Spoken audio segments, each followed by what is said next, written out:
Good morning. कैसे हैं आप लोग। आज हम लोग चर्चा करेंगे इजराइल फिलिस्तीन विवाद पर।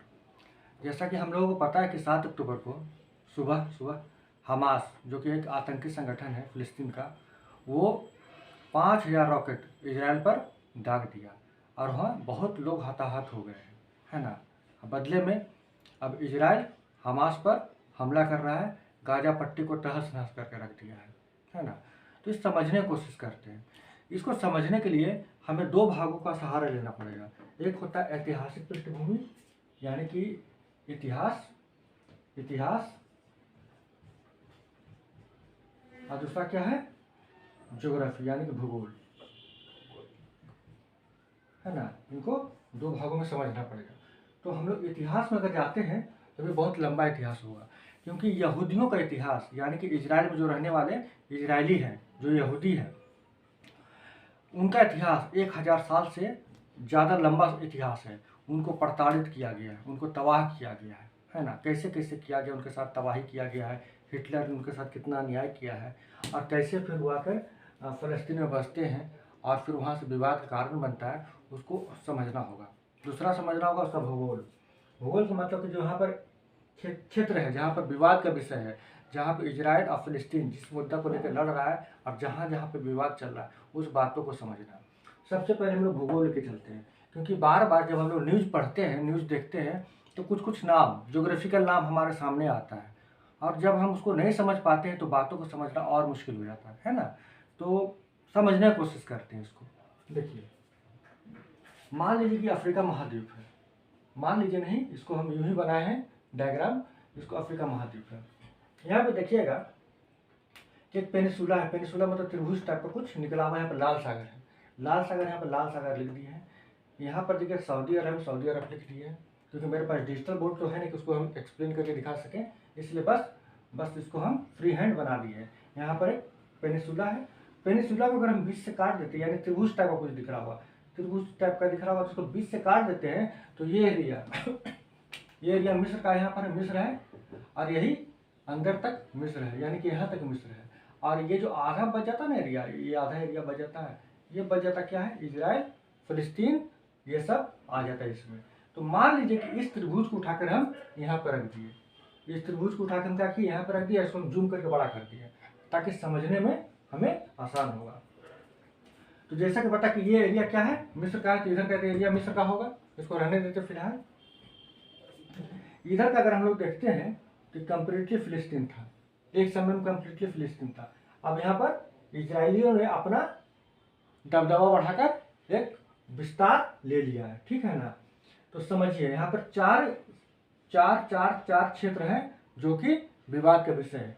जैसे आप सुनते होंगे क्या कि वेस्टलैंड, वेस्टलैंड एक हमेशा न्यूज आता रहेगा, वेस्टलैंड। तो आखिर वेस्टलैंड है क्या, तो ये पूरा इजरायली क्षेत्र है ना, पूरा इजरायली क्षेत्र, उसमें यहाँ पर एक पट्टी के जैसा देखिएगा, यानी कि इजराइल का पूर्वी में, पूरब में, यह पूरब पड़ गया, तो पूरब में देखिएगा पट्टी नुमा क्षेत्र है, उसी को क्या कहते हैं, वेस्टलैंड कहते हैं, उसको कहते हैं वेस्टलैंड, है ना। तो इस वेस्टलैंड को 3 भागों में बांटा गया है ओस्लो समझौता के तहत। ओस्लो समझौता के तहत इजराइल और फिलिस्तीन में समझौता हुआ और इस वेस्टलैंड को 3 भागों में बांटा गया है। पहला है एरिया ए, एरिया ए, है ना, वो एरिया ए है जो फिलिस्तीन के कंट्रोल में रहेगा, ठीक है ना। मान लीजिए इसको यूं ही समझ लेते फ्री हैंड, एरिया ए, ये एरिया है, ये क्या रहेगा, फिलिस्तीन के कंट्रोल में रहेगा। दूसरा है कौन, area B, area B, area B Israel और फिलिस्तीन दोनों कंट्रोल करेगा, है ना। और area C, area C Israel control करेगा, इजराइल इसको कंट्रोल करेगा। इस तरह से वेस्टलैंड का बंटवारा हो गया है, ठीक है। दूसरा एक जेरूसलम, नाम सुनते हो जेरूसलम, जेरूसलम ये यहीं पर है, यहाँ पर है, ठीक है ना। तो जेरूसलम जो था, जेरूसलम का ऐसा मान लीजिए जेरूसलम है, इसका पश्चिमी भाग पर इजराइल कब्जा किए हुए था और पूर्वी भाग पर फिलिस्तीन का कब्जा था, ठीक है ना। लेकिन 1967 के बाद पूरा जेरूसलम पर कौन कब्जा किए हुए, इजराइल कब्जा कर लिया। ये जेरूसलम इजराइल के कब्जा में है, ठीक है। तो ये भी विवाद का विषय है। तीसरा देखिएगा गोलन हाइट या गोलान हाइट, है ना, ये सीरिया से इसका बॉर्डर लगता है। तो 6 डे अरब इजराइल युद्ध हुआ था, कभी आप पता लगाने की कोशिश कीजिएगा, जानने की कोशिश कीजिएगा। तो इजराइल और अरब के बीच में युद्ध हुआ था, उसको कहते हैं 6 डे अरब इजराइल युद्ध। ये 6 दिनों में कंप्लीट इजराइल ने अरब देशों के समूह को हरा दिया था, 6 ही दिन में निपटा दिया था। और उसके बाद क्या किया कि इतना दूर कब्जा कर लिया, गोलान हाइट पर क्या किया, कब्जा कर लिया। और कब्जा अभी तक बरकरार रखा है। यहाँ पर भी लड़ाई के कारण बना रहता है गोलान हाइट, ठीक है ना। जेरूसलम तो बना ही रहता है, यहाँ पर तो फिलिस्तीन आपस में तो लड़ते ही रहता है, फिलिस्तीन इजराइल बटने के बाद भी। ये है सबसे इम्पोर्टेंट गाजा पट्टी, जहाँ से हमास हमला कर रहा है ना। हमास जो भी 5000 रॉकेट दागा है, यहीं से दागा है। यह है गाजा पट्टी। गाजा पट्टी एक देखिएगा कि इजराइल का पश्चिमी भाग में, और पश्चिमी भाग में देखिए गाजा पट्टी के इधर क्या है, तो भूमध्य सागर, मेडिटेरियन सी, भूमध्य सागर है। और इधर क्या, इजराइल है। तो क्या किया इजराइल कंप्लीटली इधर से और इधर से गाजा पट्टी को लॉक कर दिया है, एक तरह से कर्फ्यू लगा दिया है। यहाँ के रहने वाले लोग इसी में यहाँ पे रहने वाले लोग क्या करते हैं कि बीच बीच में इजराइल के विरुद्ध में बगावत करते हैं। उसी बगावत का एक स्वरूप है जो हमास ने 5000 रॉकेट इजराइल पे दाग दिया, अब बदले में अब इजराइल इस पर कार्रवाई कर रहा है। तो इन 4 बातों को समझ लेना है, इन 4 क्षेत्रों को समझ लेना है जो विवाद का विषय है। फिर इतिहास तो समझेंगे, पहले क्या क्या उसका विवादित क्षेत्र है उसको समझ लेना है, ताकि उनका नाम जब सामने आएगा तो आपको समझ में आ जाना चाहिए कि उसका लोकेशन कहाँ पर है। तो समझ गया कि यहाँ पर ये वेस्टलैंड है, ये गाजा पट्टी है, ये जेरूसलम है और ये गोलान हाइट है। ये 4 विवादित क्षेत्र है पूरा इजराइल का, और इसी 4 पर हमेशा कुछ न कुछ उपद्रव होते रहता है। क्लियर, ये हो गया ज्योग्राफी का लोकेशन। अब इसका इतिहास को देखेंगे हम लोग, तो इसके इतिहास को कम शब्दों में या कम समय में समेटना बहुत मुश्किल हो जाता है ना। कैसे? क्योंकि हजारों साल का इतिहास है। यदि यहूदियों का इतिहास देखा जाए तो विश्व में सबसे अधिक प्रताड़ित कोई धर्म है, कोई रिलीजन है तो यहूदी है, क्योंकि बस उसको इसलिए मार दिया जाता था क्योंकि वो यहूदी है। शुरुआत इसका होता है क्या, इसका कारण क्या है कि यहूदियों पर एक अफवाह बोलिए या फिर झूठा आरोप बोलिए या फिर जो भी हो, कि यहूदियों को माना जाता है कि वो ईसा मसीह जो थे उनका मृत्यु में उनको जो दंड मिला था, सूली पर चढ़ाया गया था, उसमें यहूदियों का भी हाथ था, है ना। तब से क्रिश्चियन लोग क्या करते हैं कि यहूदी से नफरत करते हैं। क्रिश्चियन लोग यहूदी से नफरत करते हैं, और उसी समय ये नफरत और बढ़ता गया यहूदी और क्रिश्चियन में। लेकिन ये नफरत और ज़्यादा दिखाई देने लगा कब? हिटलर के समय में। हिटलर ने तो सीधे सीधे यहूदी के नाम पर होलोकास्ट करवाया। होलोकास्ट मतलब क्या होता था कि यहूदी को पकड़ो, जेल में बंद करो, है ना, और उसको गैस चैम्बर जिसमें कार्बन मोनोऑक्साइड रहता था, गैस चैम्बर में पकड़ो, उसको डालो और मार दो। आपको पता है 60 लाख यहूदी को मार दिया गया, 60 लाख यहूदियों को मार दिया गया, जिंदा मार दिया गया, है ना। कि वो नहीं कि वो मर गए, उसको मार दिया गया, सजा के रूप में मार दिया गया। और उनका केवल कसूर क्या था कि वो यहूदी थे। तो इनका इतिहास, इनका प्रताड़ना का इतिहास बहुत पुराना रहा है। जब इन्हें पूरा विश्व में कहीं जगह नहीं मिल रहा था, जब कोई यूरोपियन कंट्री को जगह नहीं दे रहा था, तो फिर क्या हुआ, वो यूरोपियन कंट्री से घूमते हुए सब के सब यहाँ पर आकर अपने आप को बसाने लगे। ये फिलिस्तीन एरिया में। फिलिस्तीन उस समय क्या था कि ओटोमन साम्राज्य का अधीन में रहता था। ओटोमन साम्राज्य यहाँ पर रहा करता था। जब यहूदी यहाँ पर बस रहे थे उसमें ओटोमन साम्राज्य का राज था, और यहाँ पर अरबी लोग रहते थे। अरबी कहने का मतलब जो भाषा से अरबी बोलते हैं, उनका संस्कृति अरबी है, उनको अरबी हम कह रहे थे। इस क्षेत्र में जो फिलिस्तीन का भी एरिया है वहाँ पे कंप्लीटली अरबी लोग रहते थे। इस पर शासन कौन करता था? ओटोमन साम्राज्य। तो यहाँ पर जब यहूदियों पर अत्याचार होने लगा तो वो फिर आकर यहाँ पर बसने लगे। कहाँ पर? फिलिस्तीन में आकर बसने लगे। और जब ओटोमन साम्राज्य का अंत अंग्रेजों के द्वारा कर दिया गया, अंग्रेज ओटोमन साम्राज्य से लड़ता है, जैसे खिलाफत आंदोलन आप लोग जानते हैं, ये सब है। तो ओटोमन साम्राज्य से जब अंग्रेज लड़ता है, ओटोमन साम्राज्य को अंत कर देता है, और यहाँ पर तो फिलिस्तीन पर किसका कब्जा हो जाता है? अंग्रेज का, ब्रिटेन का कब्जा हो जाता है। ब्रिटेन का कब्जा होने के बाद जब आगे के समय में ब्रिटेन का कंट्रोल खोने इस पर लगता है ना। तो ब्रिटेन कंट्रोल खोने लगता है तो क्या करता है कि यहूदी को एक एरिया दे देता है, फिलिस्तीन का एक एरिया दे देता है कि तुम लोग अपना देश बनाओ, और फिलिस्तीनियों को एक जगह दे देता है कि ये इतना एरिया में तुम रहोगे। फिलिस्तीन हमेशा इसका विरोध करते रहे कि मेरा देश, मेरा जमीन, इसमें हम यहूदी को क्यों हिस्सेदारी देंगे। और ये विवाद का कारण मुख्य रूप से बना रहा। यानी इसका जड़ क्या था? इसका जड़ था अंग्रेजों का ब्रिटेन का, फ्रांस का, यानी यूरोपियन कंट्री का जो उपनिवेशवाद था वो उसका कारण था, है ना। यानी कि अगर आप देखिएगा तो इसका दोषी कौन है, इसका दोषी कौन है, ये European country, European country, European देश। ये क्या किए, उपनिवेशवाद किए, उपनिवेश चलाए, उपनिवेश के दौरान फिलिस्तीन पे कब्जा किए, फिलिस्तीन पे कब्जा किए, यहाँ पर आके कौन रहा, यहूदी रहने लगा। अब जब कब्जा छोड़ने लगे तो क्या हुआ कि इतना दूर एरिया यहूदियों को दे दिए। अब फिलिस्तीन का मानना है जब हम स्वतंत्र हो रहे हैं तो पूरा जमीन तो मेरा है, तो अपना जमीन में हिस्सेदारी यहूदी को क्यों देंगे, हम अपना जमीन का 1 इंच भी नहीं देंगे। और यहूदी समझ गए थे कि अगर हम यहाँ पर अपना वर्चस्व बना के नहीं रख पाएंगे, इस जमीन को अपना देश नहीं बचा के रख पाएंगे, है ना, तो फिर पूरा विश्व में हमें कोई स्थान नहीं देगा। क्योंकि होलोकास्ट जैसा घटना वो देख चुका था कि कैसे उन्हें गैस चैम्बर में डुबा डुबा के मार दिया जाता। इसलिए यहूदी अपना पूरा जी जान लगा कर लड़ते हैं और अपना देश का हिफाजत करते हैं। इसीलिए यहूदियों को हराना बहुत मुश्किल है, इजराइल को हराना बहुत मुश्किल है, क्योंकि वो अपना जान पे खेल कर अपना देश का रक्षा करते हैं।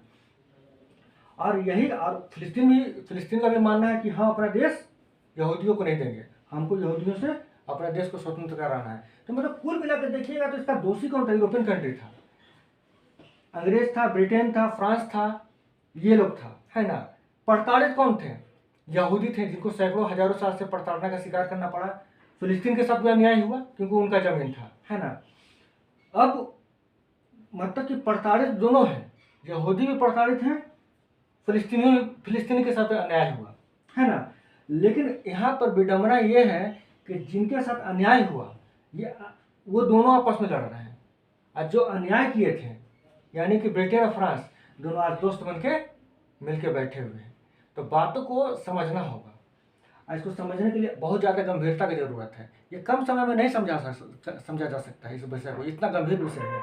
लेकिन बस हम बोलचाल की भाषा में इसको समझाने की कोशिश कर दे रहे हैं। यहाँ पर ज़्यादा नहीं तो हम डेट का या ज़्यादा फैक्ट का यूज नहीं कर रहे हैं, जानबूझ कर यूज नहीं कर रहे हैं, ताकि बात फैक्ट में न उलझी जाए, है ना। बात का बस क्रक्स को समझने की कोशिश करना। ये फिलिस्तीन हमेशा ये मानते रहे कि मेरा देश है, यहूदी यहाँ पर बसे हैं, अंग्रेज का कोई अधिकार नहीं था कि मेरा देश बांट कर कोई इसका एक हिस्सा यहूदियों को, इजराइल को दे दिया जाए। इजराइल को मानना है कि मेरा कोई देश नहीं है, यहाँ पर मेरा धर्म का केंद्र रहा है ना, यहूदियों का धर्म का केंद्र रहा है। जो फिलिस्तीन है यानी कि जो जेरूसलम है, इत्तेफाक है कि क्रिश्चियन, यहूदी और मुस्लिम, इस्लाम तीनों का धार्मिक केंद्र रहा है। तो ये यहूदी अपने आप को यहाँ से धार्मिक केंद्र से जोड़ते हैं और इसको अपना देश बना बैठे हैं, है ना। अब ये नहीं छोड़ना चाहते हैं, फिलिस्तीन ये नहीं कहना चाहते कि अपना देश का हिस्सेदारी हम नहीं देंगे, और दोनों आपस में लड़ रहे हैं। लेकिन इसका मूल वजह कौन था, यूरोपियन कंट्री। अब यूरोपियन कंट्री को जो करना था कर दिया। अब एक समय 90 का दशक आते आते फिलिस्तीन और इजराइल दोस्त बनने के कगार पर पहुंच चुके थे, है ना। दोनों दोस्त बनने के कगार में दोनों पहुंच चुके थे, दोनों ने समझौता भी कर लिया था हम लोग शांति से रहेंगे। लेकिन अब दिक्कत क्या हुआ कि यहाँ का कट्टरवादी संगठन लोग, यानी इजराइल का कट्टरवादी संगठन और फिलिस्तीन का कट्टरवादी संगठन कहता है कि दोस्ती नहीं होगा। फिलिस्तीन का कट्टरवादी संगठन कहता है क्या, जैसा हमास कहता है कि हम 1 इंच भी जमीन इजराइल को नहीं देंगे, पूरा जगह मेरा है, पूरा जगह लेंगे। इजराइल का कट्टरवादी संगठन बोलता है कि हम 1 इंच जमीन अब फिलिस्तीन को नहीं देंगे, और इसके कारण इजराइल के राष्ट्रपति को भी मार दिया गया। मतलब कि इजराइल का जो कट्टरवादी संगठन था, इजराइल के राष्ट्रपति को इसलिए मार दिया कि इजराइल फिलिस्तीन के प्रति सॉफ्ट कॉर्नर रखने लगा था, है ना, उसके साथ दोस्ती करने लगा था, तो वो मार दिया गया। अब दोनों तरफ के कट्टरवादी संगठन जो है लड़ाई का मुख्य कारण बने हुए हैं। मतलब कि किसी भी तरीके से शांति का कोई व्यवस्था स्थापित नहीं हो सकता कि दोनों तरफ के कट्टरवादी संगठन अब युद्ध में लगे हुए हैं। किया जा चुका है, सफल नहीं हुआ। बात से क्या निकला, बात से निष्कर्ष निकला, क्या निकला कि इसका 2 कारण था। एक कारण तो यूरोपियन कंट्रीज का दोषी है, यूरोपियन देश जो यहाँ पर उपनिवेश किया, है ना। जब नहीं समझने सका तो दोनों को बांट के निकल गया, जैसे इंडिया और पाकिस्तान को बांट के निकल गया, इसी तरह से इसको बांट के निकल गया, है ना। और ये दोनों आपस आज तक लड़ रहे हैं। दूसरा कौन है, अब यहाँ का कट्टरवादी संगठन लोग हैं, कट्टरवादी संगठन। अब ये नहीं शांति, दोनों में शांति स्थापित होने दे रहे हैं, ना फिलिस्तीन में और इजराइल में शांति स्थापित नहीं होने दे रहे हैं। दोनों 1 इंच जमीन छोड़ने को तैयार नहीं है, मारने को तैयार है। इसका नतीजा किसको भुगतना पड़ रहा है, गरीबों को भुगतना पड़ रहा है, कमज़ोर को भुगतना पड़ रहा है, महिलाओं को, बच्चों को, बूढ़ों को, सबको भुगतना पड़ रहा है। ये जो 5000 रॉकेट दाग दिया हमास, आपको क्या लग रहा है इसमें इजराइल का सेना मर रहा होगा? कितना आम लोग मर गया होगा? वैसे भी यहूदी तो मानते हैं कि उनके साथ होलोकास्ट किया गया है, लाखों लाख 60 लाख मार दिया गया, 60 लाख लोगों को मार दिया गया, तो वो तो मरने मारने के लिए तैयार है ही है ना। लेकिन ये जो हमास 5000 रॉकेट दागा, इसको कहीं से भी उचित नहीं ठहराया जा सकता है। एक अगर आप ये कहते हैं कि फिलिस्तीन अपना आज़ादी का लड़ाई लड़ रहा है, तो आपके साथ एक सॉफ्ट कॉर्नर रखा जा सकता है, सही बात है। इंडिया ने भी एक मध्यम मार्ग अपनाया है, इजराइल का साथ दे रहा है, फिलिस्तीन का साथ दे रहा है, किसी का पक्ष नहीं लेता है। लेकिन 5000 रॉकेट से दाग देना, 5000 रॉकेट दाग देना, इसको कहीं से भी सही नहीं ठहराया जा सकता है। यहाँ पर कंप्लीटली हमास जो है कि उसका फिलिस्तीन का एक स्टेक था, एक बात था कि हम स्वतंत्रता की लड़ाई लड़ रहे हैं, इस पर कंप्लीटली कुठाराघात कर दिया 5000 रॉकेट मार के। अब पूरा विश्व का कोई देश सपोर्ट नहीं करेगा हमास का इस कारनामा का, नहीं सपोर्ट करेगा। एक धर्म का आधार पर सपोर्ट कर सकता कोई कि ये धर्म का आधार पर, लेकिन 5000 रॉकेट दाग देना ये कंप्लीटली अन्याय है। और बाकी आप अपना एक खेमा बना सकते, एक विचार बना सकते, कौन सही है कौन गलत है, वो अलग बात है ना। लेकिन हमें ये स्टूडेंट का पॉइंट ऑफ व्यू से समझना है कि मेन मुद्दा ये था, और फिर इस पर आगे चर्चा करेंगे हम, जिसमें कंप्लीटली इतिहास ही बताएंगे कैसे आपका यहूदी धर्म का शुरुआत हुआ, उसमें क्रिश्चियनिटी फिर कैसे आया, फिर कैसे इस्लाम धर्म का शुरुआत हुआ, कैसे एक दूसरे में ये उलझा हुआ संबंध कैसे है, उसको एक अच्छा सा वीडियो बनाएंगे, एक बड़ा वीडियो बनेगा, उसमें समझाने का प्रयत्न करेंगे। लेकिन हम बस अभी संक्षिप्त में समझाना चाहें इसका एक भौगोलिक स्थिति क्या है और इसका एक ऐतिहासिक स्थिति क्या है। आई होप आप समझ गए होंगे, और अगला वीडियो में हम लोग कुछ और नया लेकर आएंगे। Thank you.